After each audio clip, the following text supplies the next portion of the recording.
ഇക്കഴിഞ്ഞ 28-ാം തീയതി എറണാകുളം BMS തൊഴിലാളി പഠന ഗവേഷണ കേന്ദ്രത്തിൽ വെച്ച് നടന്ന ഹിന്ദു ഐക്യവേദിയുടെ നേതൃത്വത്തിൽ നടന്ന ഹിന്ദു നേതൃ സമ്മേളനം.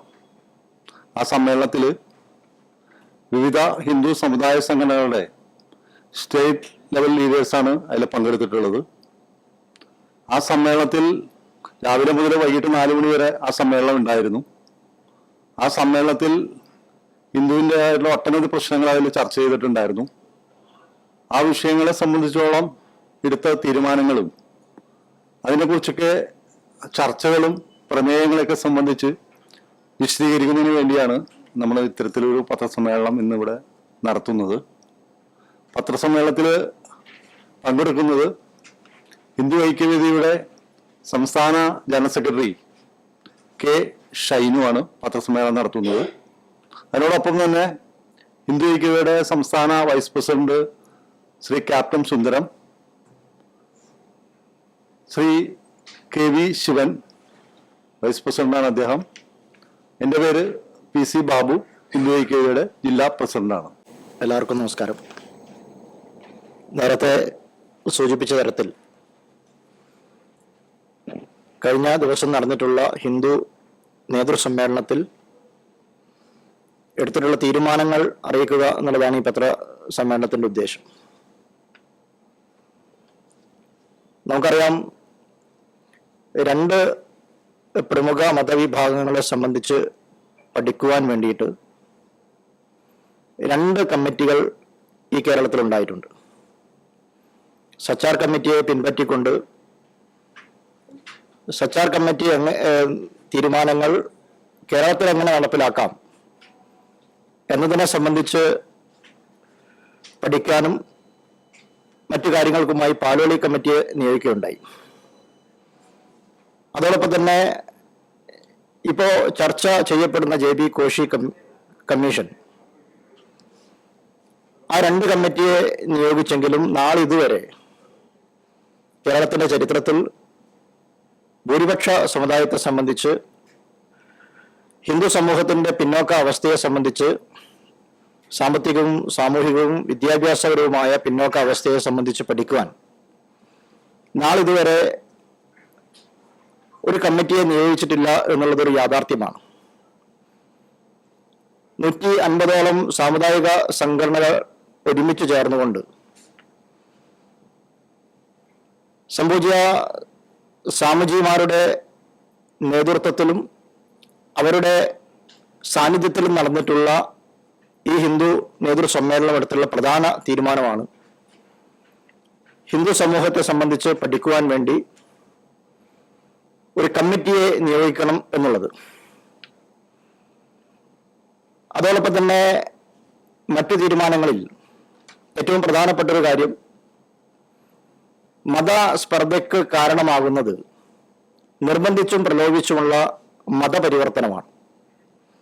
അങ്ങനെയുള്ള ധാരാളം മതകേന്ദ്രങ്ങൾ കേരളത്തിൽ പ്രവർത്തിച്ചു വരുന്നുണ്ട്. അത്തരം മതകേന്ദ്രങ്ങൾക്ക് നേരെ സർക്കാർ ശക്തമായിട്ടുള്ള നടപടി സ്വീകരിക്കണം എന്ന് ഹിന്ദു നേതൃസമ്മേളനം ചർച്ച ചെയ്യുകയുണ്ടായി. മറ്റൊരു പ്രധാനപ്പെട്ട കാര്യമാണ്, കേരളത്തിൽ ഇന്ന്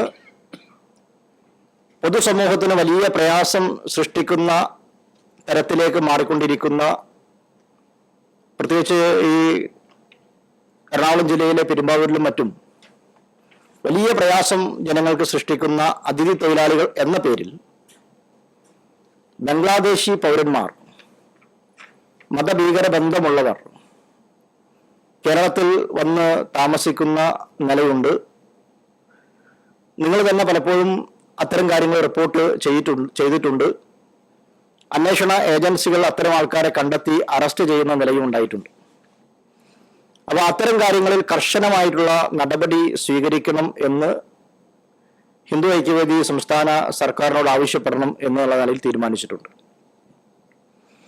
അത്തരം ആൾക്കാർക്ക് നമ്മുടെ നാട്ടിൽ പോലും ആധാർ കാർഡും മറ്റ് രേഖകളും ഉണ്ടാക്കി കൊടുക്കുന്ന പ്രത്യേക സംഘം തന്നെ പ്രവർത്തിക്കുന്നു എന്നുള്ളത് രാഷ്ട്ര സുരക്ഷയെ സംബന്ധിച്ചിടത്തോളം തന്നെ വലിയ പ്രയാസം സൃഷ്ടിക്കുന്നതാണ്. അതുകൊണ്ട് വളരെ ഗൗരവമായിട്ട് ഇത് കാണണമെന്നാണ് ഹിന്ദു ഐക്യവേദി ഈ കാര്യത്തിൽ ആവശ്യപ്പെടുന്നത്.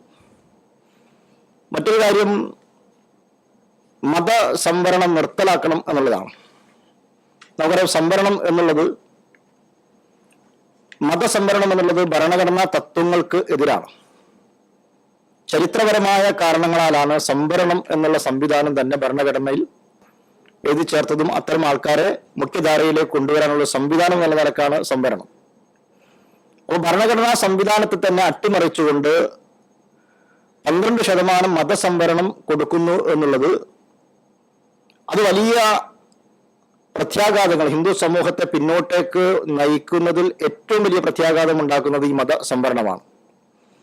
അപ്പൊ അതുകൊണ്ട് മതസംവരണം പാടെ നിർത്തലാക്കാൻ വേണ്ടിയിട്ട് തയ്യാറാവണം, അതിനുള്ള നടപടി സ്വീകരിക്കണമെന്ന് ഹിന്ദു ഐക്യവേദി ഈ കാര്യത്തിൽ ആവശ്യപ്പെടുകയാണ്.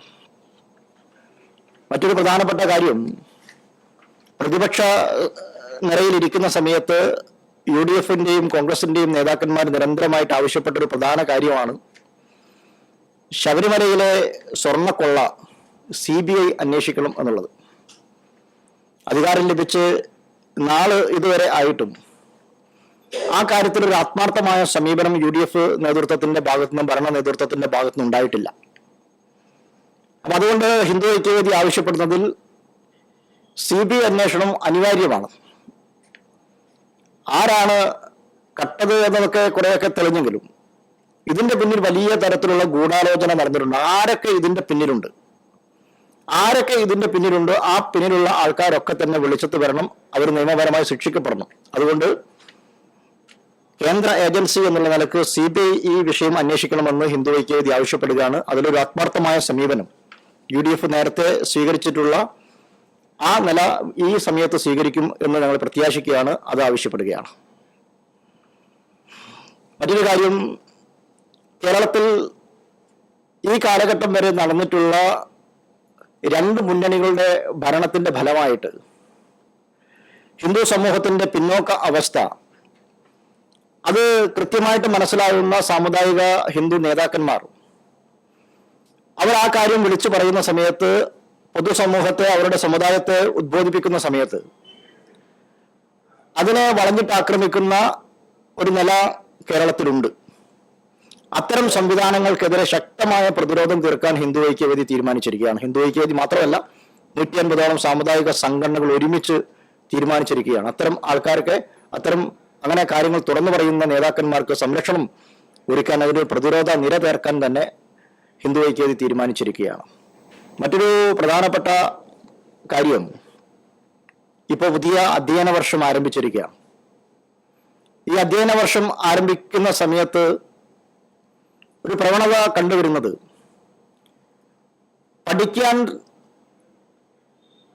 അറബി പഠിക്കാൻ താല്പര്യമില്ലാത്ത വിദ്യാർത്ഥികളെ പോലും നിർബന്ധിപ്പിച്ച് അറബി പഠിപ്പിക്കാൻ, ആ സംവിധാനത്തിൽ ചേർക്കാനുള്ള വളരെ ആസൂത്രിതമായ ശ്രമം പല വിദ്യാലയത്തിലും നടന്നുകൊണ്ടിരിക്കുന്നു എന്നുള്ളതാണ്. പല രക്ഷിതാക്കളും ഹിന്ദു ഐക്യവേദിയുടെ കാര്യകർത്താക്കളെ സമീപിച്ചുകൊണ്ട് പരാതി പറയുകയുണ്ടായി. അവർക്ക് വിദ്യാലയ അധികൃതർക്കോ അല്ലെങ്കിൽ വിദ്യാഭ്യാസ അധികൃതർക്കോ പരാതി കൊടുക്കാൻ സാധിക്കാത്ത ഒരവസ്ഥയാണ്. കാരണം തന്റെ മക്കളുടെ ഭാവി ഓർത്തുകൊണ്ട് അങ്ങനെ പരാതി പോലും കൊടുക്കാൻ പറ്റാത്ത അവസ്ഥയാണ്. ഡിവിഷൻ നിലനിർത്തുന്നതിന് വേണ്ടിയിട്ട്, ആ സംവിധാനം നിലനിർത്തുന്നതിന് വേണ്ടിയിട്ട് ഇത്തരം വിദ്യാർത്ഥികൾ, അങ്ങനെ പഠിക്കാൻ താല്പര്യമില്ലാത്ത വിദ്യാർത്ഥികളെ പോലും അറബി പഠിപ്പിക്കുവാൻ വേണ്ടിയിട്ട് അങ്ങനെയുള്ള വളരെ ആസൂത്രിതമായ പരിശ്രമം കേരളത്തിൽ നടന്നുകൊണ്ടിരിക്കുകയാണ്. സംസ്ഥാന സർക്കാരിന്റെ സംവിധാനം മാറിയതിനു ശേഷം കുറച്ച് കൂടുതൽ ഈ അധ്യയന വർഷം ഉണ്ടായി എന്നുള്ളതാണ് ഹിന്ദു ഐക്യവേദി ആ വിഷയത്തിൽ കാണുന്നത്. അപ്പൊ അത്തരം സംവിധാനങ്ങൾക്ക് ശക്തമായ നടപടി സ്വീകരിക്കുവാൻ വിദ്യാഭ്യാസ വകുപ്പ് തയ്യാറാകണമെന്ന് ഹിന്ദു ഐക്യവേദി ആവശ്യപ്പെടുകയാണ്. അറബി സംവിധാനത്തെ പ്രോത്സാഹിപ്പിക്കുന്നതിനോട് വളരെ ആഭിമുഖ്യം കാണിക്കുന്ന വിദ്യാഭ്യാസ വകുപ്പ്, അതേ വകുപ്പ് തന്നെ സംസ്കൃത സംവിധാനത്തെ പിന്നോട്ടടിപ്പിക്കുന്ന നിലപാട് കൂടി സ്വീകരിക്കുന്നു എന്നുള്ളതാണ്. നിരവധി ഉദാഹരണങ്ങൾ നമുക്ക് ആ വിഷയവുമായിട്ട് ബന്ധപ്പെട്ടിട്ട് നിങ്ങൾ തന്നെ പലപ്പോഴും ആ കാര്യം റിപ്പോർട്ട് ചെയ്തിട്ടുണ്ട്. അപ്പൊ അത്തരം കാര്യങ്ങളിൽ ഒരു ശ്രദ്ധ വിദ്യാഭ്യാസ വകുപ്പ് കൊടുക്കണമെന്നും സാമൂഹ്യ നീതിക്കനുസരിച്ച് പെരുമാറണമെന്നും ഹിന്ദു ഐക്യവേദി ആവശ്യപ്പെടുകയാണ്.